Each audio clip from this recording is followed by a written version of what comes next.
आज तक जब मैं उनको देखता हूँ तो मुझे मेरे बचपन और मेरे पिताजी की बहुत सारी स्मृतियाँ याद आती हैं। मैं उनको भी बहुत दिल की गहराइयों से उनके चरणों में अपना नमन करता हूँ। श्याम सुंदर बाबू एक जाने माने इस शहर के प्रतिष्ठित उद्योगपति, सामाजिक चेतना के व्यक्ति रहे हैं और उनको भी प्रणाम करता हूँ। पूर्वी की विधायक, हमारी छोटी बहन कहिए, बहू कहिए, और जितना मैं अपने जीतने के लिए उत्सुक था उतना इनके प्रति शुभकामना देता था। काफी गहरे रिश्ते हैं पारिवारिक हमारे रघुवंश दास जी के साथ, वो आज तक है। पार्टियां अलग हो सकती हैं लेकिन दिल की गहराइयों से रिश्ते बड़े गहरे और गंभीर हैं। मैं उनको भी बहुत धन्यवाद देता हूँ। और वर्तमान में भाजपा है लेकिन दिल से कांग्रेसी हैं, राजेश शुक्ला जी।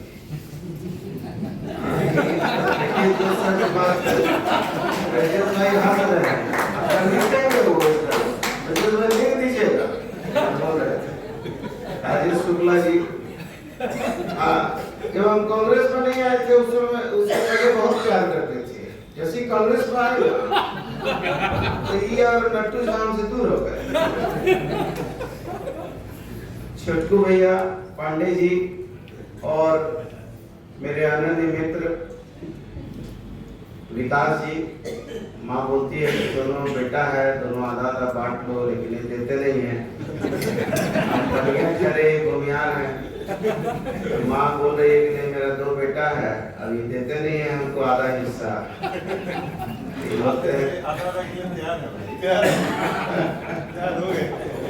और हमारे बड़े भाई टुल्लू भैया जो जमशेदपुर के प्रसिद्ध टाटा वर्कर्स यूनियन के एक सम्मानित अध्यक्ष हैं। लेकिन हम लोग टुल्लू भैया के नाम से जानते हैं और छोटे से ही टुल्लू भैया बोलते हैं, तो बड़ा गहरा लगाव है। ब्रजेश भाई हमारा दोस्त है, मेरा उपनाम भी है। तो हम सारे लोगों को, विनोद, सभी लोगों को जानते हैं। सभी लोगों को बहुत धन्यवाद, आभार। और राज संवाद को मैं इसलिए बहुत पसंद करता हूँ क्योंकि उसके दो कारण हैं।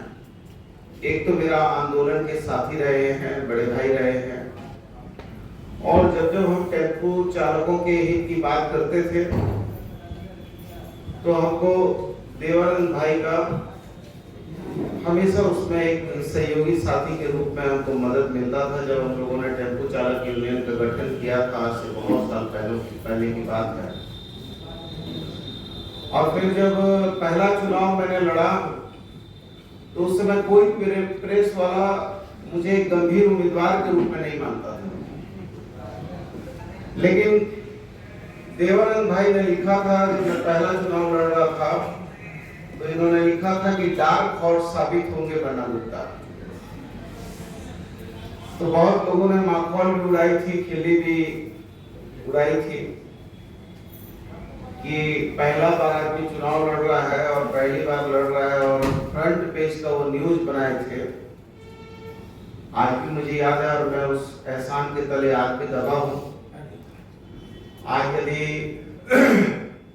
लोग मदद करते हैं तो मैं ये समझ सकता हूँ कि मदद लेने और देने वाले के बीच में एक सामान्य रिश्ता बनता है, लेने और देने का। और ऐसे भी खून बनिया का है तो बड़ा जल्दी जो है तराजू से तोलता हूँ, समझ लेता हूँ। लेकिन जब रिश्ते इतने प्रगाढ़ हो, इतने गहरे और गंभीर हो, और जो उस समय वक्त में जो खड़ा हो जब कोई साथ न दे, और वैसे भी मैं इस देश के महान कवि रामधारी सिंह दिनकर का अनन्य भक्त हूँ, तो उन्होंने कहा भी है कि सचेत विपत्ति जब आती है कायर को ही दहलाती है, सुरमा नहीं विचलित होते, क्षणिक नहीं धीरज खोते, कांटों में राह बनाते हैं, विघ्नों को गले लगाते हैं। है कौन विघ्न ऐसा जग में टिक सके, नर के मद में कंठोक खेलता है, जो नर पर्वत के जाते पांव खड़ मानव जब जोर लगाता है, पत्थर पानी बन जाता है। गुण एक प्रकार से एक प्रकार छिपे मानव के भीतर, मेहंदी में जैसे लाली हो, वार्तिका बीच उजियाली हो, बत्ती जो नहीं जलाता है रोशनी वो नहीं पाता है, पीसा जाता है जब एक बहती है रस की धारा खंड, मेहंदी जब सहती है प्रहार बनती है ललनाओं का सिंगार, जब फूल पिरोए जाते हैं हम उनको गले लगाते हैं, वो सुधा का नेता कौन हुआ, भूखंड विजेता कौन हुआ, जिसने न कभी आराम किया, विघ्नों में रहकर काम किए, जब विघ्न सामने आते हैं सोते से हमें जगाते हैं, मन को मरोड़ते हैं पल पल, तन को झंझोड़ते हैं पल पल, सतपथ की राह बताकर ही सोते से हमें जगाकर ही। ऐसे बड़े बिरले और कम लोग होते हैं जो आपको विपरीत परिस्थितियों में खड़ा होकर आपके पक्ष में खड़े हो जाते हैं। तो मैं आज भी देवा भाई को बहुत दिल से आभार मानता हूँ कि उन्होंने लिखा था, उस समय जरूर लोगों ने माफर उड़ाया था, लेकिन आपकी कलम की ताकत थी और आपकी एक पहली सोच थी कि आपने लिखा था। उस समय तो हम चुनाव नहीं जीते थे, लेकिन आपकी उस कलम की धार ने मुझे 4 बार मंत्री परिषद में जगह दिला दी। मैं सोचता हूँ कि मैं 4थी बार कैबिनेट मिनिस्टर बन गया, तो कहीं ना कहीं आपकी वो एक बहुत गहरी और गंभीर सोच थी, और गहरी और गंभीर सोच का ही परिणाम है कि आपने जो है राष्ट्रवाद नाम की एक पत्रिका निकाली है, और ये राष्ट्रवाद की पत्रिका निकाली है, लेकिन ये सेंस धीरे धीरे आगे बढ़ रही है। तो मेरा ये मानना है कि अच्छे और समझदार लोग या अच्छी किताबों को बहुत जब तक गहरी और गंभीरता से नहीं पढ़ी जा सकती है, और अच्छे लोगों को बहुत गहरे और गंभीर संबंध नहीं बनाए जाते हैं, तब तक उनकी जो है उनकी गंभीरता को, उनकी मजबूती को, उनकी समझ को समझना बड़ा कठिन होता है।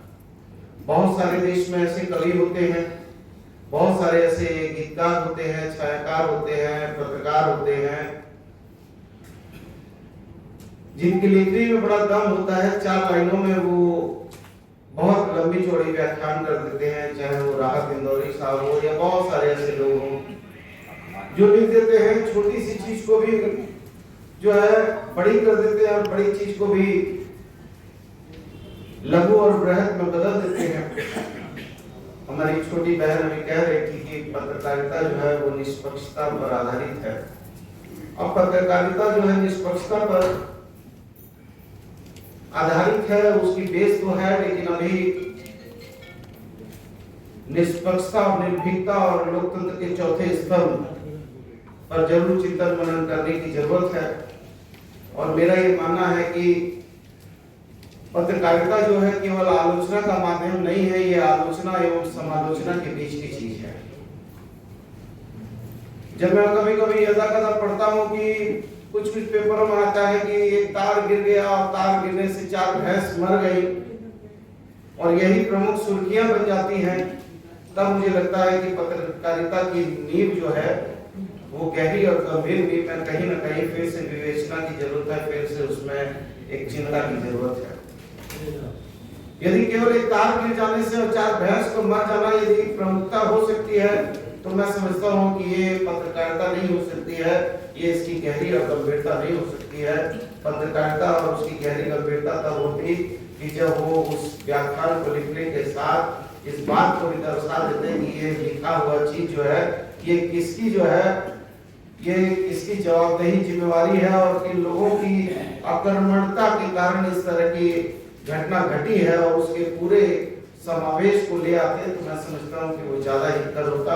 और वो पत्रकारिता का एक जो है जनता जो जानना चाहती है, आज भी बहुत सारे, मैं ये नहीं कहता मैं किसी का विरोधी नहीं हूँ, लेकिन मैं आज भी कहता हूँ कि जो सुबह सुबह होता है, और सुबह यदि जो दैनिक अखबार, यदि हम लोगों को भी यदि दैनिक अखबार सोते से जैसे ही उठते हैं, तो हम लोगों को सबसे पहली चीज होती है कि हमको पेपरों के ही माध्यम से संवाद स्थापित होता है, पेपरों के माध्यम से ही।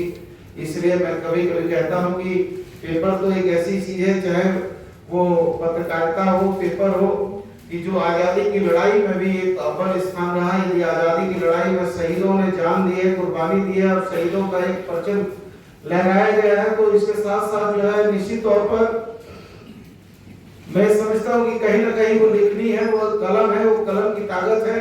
और हम कहते भी हैं कि खींचो न कमान न तलवार निकालो, खींचो न कमान न तलवार निकालो, जब तो मुकाबिल अखबार निकालो। तो प्रेस की ताकत जो है वो प्रेस की ताकत बहुत बड़ी ताकत है। कल ही मैं ब्रजेश भाई से मिला था, तो ब्रजेश भाई और हम अच्छे मित्र हैं, तो हंसने लगे, कुछ कहने लगे। तो मैंने उनसे कहा कि देखिए देश का प्रधानमंत्री भी जो है पत्रकारों से डरता है, तो हम तो कन्या का बेटा है, तो हम तो ज्यादा ही डरते हैं भाई, हमारे पुणे में डर है तो क्या करेंगे। कल ब्रजेश भाई से हम लोग आ रहे थे। तो बहुत सारी ऐसी चीजें हैं जिन चीजों को, लेकिन मैं जरूर कहूंगा कि पत्रकारिता जो है वो एक ऐसी चीज है, मैं तो पत्रकार नहीं हूं, लेकिन मैं समझता हूं कि पत्रकार वही हो सकता है जिसके अंदर संवेदनशीलता है, जिसके अंदर भावनाएं हैं। जो आदमी जो है कभी कभी लिखना चाहता है, बोलना चाहता है, लेकिन लिख नहीं पाता है, बोल नहीं पाता है। और कभी कभी जब बहुत प्रगाढ़ रूप से वो लिखना और बोलना चाहता है तो लिख नहीं पाता है। कभी कभी मैं कहता हूं कि एक प्रेमी और प्रेमिका के बीच में जो संबंध होता है वो बड़ा गहरा और बहुत ही वो गंभीर संबंध होता है, उसको समझना बड़ा कठिन होता है। जब कोई प्रेमी अपने प्रेमिका से प्यार कर ले और प्रेमी प्रेमिका से प्यार कर ले, तो जब वो कलम से लिखना सोचता है तो सोचता है कि एक पन्ने में सारी बात को लिख दे। ब्रजेश भाई हंस रहे हैं क्योंकि हम और ब्रजेश भाई दोनों मोहब्बत करके शादी की है। किसी नहीं जानते होगा तो हम बता दे रहे हैं, हम विवाद जीवन जीते हैं बिना डर भय के। ठीक है, बढ़िया है, लेकिन डरते पड़ते नहीं है। इसलिए बहुत सारे लोग बोलता है कि आप बोल देते हैं कि आप कम पढ़े लिखे, तो हम बोले क्या बोले कि एमबीबीएस एफआरसीएस सीबीसीएस लंडन है, छूटे ना बोलेंगे जी। बोलते हैं लोग, बड़े बड़े लोग बोलते हैं, देश का बड़ा लोग भी बोल देता है, मंत्री प्रधानमंत्री तक भी बात होती है। तो जब कोई लिखना चाहता है तो उसके पास शब्दों का भाव कम होता है, या तो उसकी लिखने में दम नहीं हो, या उसके पास लिखने की एक बृहद उसके पास चीजें हैं। जब प्रेमी प्रेमिका को लिखना चाहती है या प्रेमी लिखना चाहता है तो निश्चित तौर पर वो सोचता है कि सारी बातों को एक पन्ना में समाहित कर दे। तो किसी ने लिखा है कि खत लिखूं तो क्या लिखूं, आरज़ू मदहोश है। खत लिखूं तो क्या लिखूं, आरज़ू मदहोश है। खत पे आंसू गिर रहे और कलम खामोश है। तो आदमी जब भावनाओं के भंवरजाल में होता है तो बहुत सारी चीजों को नहीं लिख पाता है। लेकिन पत्रकारिता एक ऐसी चीज है कि जिसमें आपको डेली का डेली आपको जो है अपनी भावनाओं को समाहित करना है। मैं उम्मीद करता हूं कि अच्छी और मजबूत पत्रकारिता के साथ राज संवाद आगे बढ़ रहा है। 25वीं वर्षगांठ मना रहे हैं।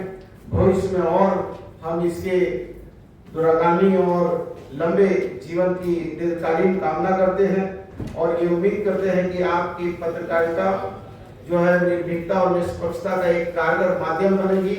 कम लोग हों, कम सपोर्टर हों, लेकिन आपकी जो है धार और जानदार शानदार सवारी जो है वो नहीं रुकनी चाहिए। ठीक है, मुझे कभी कभी अभी भी कह रहे थे, एक भाई साहब अभी भाषण दे रहे थे पांडे जी, तो कहा कि विधायक जो है पूर्णिमा दास साहू जी, तो बोला फिर पन्ना बुक था, तो हम बोला अरे भाई थोड़ा लगा देते कि एक्स मिनिस्टर। हाँ, तो अब नहीं बोले पांडे जी, तो आप बोले कि पांडे जी को पता नहीं काहे नहीं बोल रहे हैं, हमारे सचिव में बिछे लेकिन बोल नहीं रहे हमारे पास। तो हमने कहा कि ठीक है आप बोल रहे हैं तो हम बोल देते हैं कि हम हारने वाले थोड़ी है। अटल जी ने कहा था कि हार नहीं मानूंगा, रार नहीं मानूंगा, लिखता हूँ मिटाता हूँ काल के कपाल में, फिर नए गीत गाता हूँ, तो हम हारने वाले थोड़े हैं। बहुत शुभकामना के साथ देवा भाई को बहुत बहुत बधाई और उम्मीद करते हैं। क्या है तो भाई क्या है? अच्छा अच्छा, राज संवाद डेली हो गया है, आप लेट हो गए ना। अच्छा अच्छा, सॉरी, माफ कर दीजिए। मैं जरूर निवेदन करूंगा देवा भाई से, क्योंकि मैं तो दिनकर जी का भक्त हूँ, तो कभी कभी थोड़ा थोड़ा दिनकर जी की कुछ पंक्तियां भी इसमें आए, ताकि जो है संचार और क्रांति का जो माध्यम उनका था वो आगे बढ़े। बहुत बहुत शुक्रिया, बहुत बहुत धन्यवाद, बहुत आभार।